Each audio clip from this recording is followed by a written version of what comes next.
اعوذ باللہ من الشیطان الرجیم بسم اللہ الرحمن الرحیم انا للہ و انا الیہ راجعون۔ پڑھنے والوں کے لیے بشارتیں۔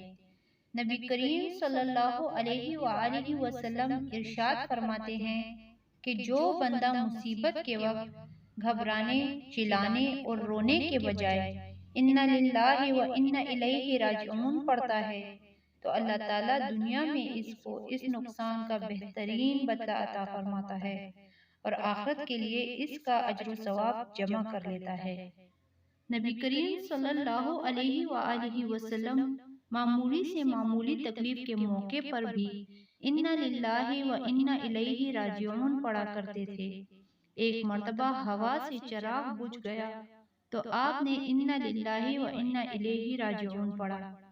حضرت عائشہ صدیقہ رضی اللہ عنہ نے عرض کیا کہ یا رسول اللہ، یہ بھی کوئی مصیبت ہے؟ آپ صلی اللہ علیہ وآلہ وسلم نے فرمایا، عائشہ، ہر وہ چیز جس سے دل کو پریشانی اور جی کو کلک یعنی دکھ ہو، اس پر انا للہ و انا الیہ راجعون پڑھنا چاہیے۔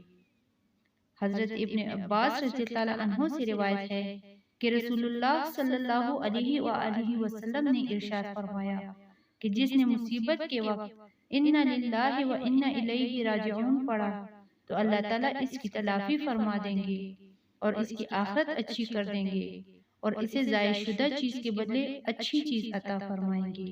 اسی طرح حضرت ابو امامہ سے روایت ہے کہ ایک مرتبہ نبی کریم صلی اللہ علیہ وآلہ وسلم کے نال مبارک کا تسمہ ٹوٹ گیا۔ آپ صلی اللہ علیہ وآلہ وسلم نے انا للہ و انا الیہ راجعون پڑھا۔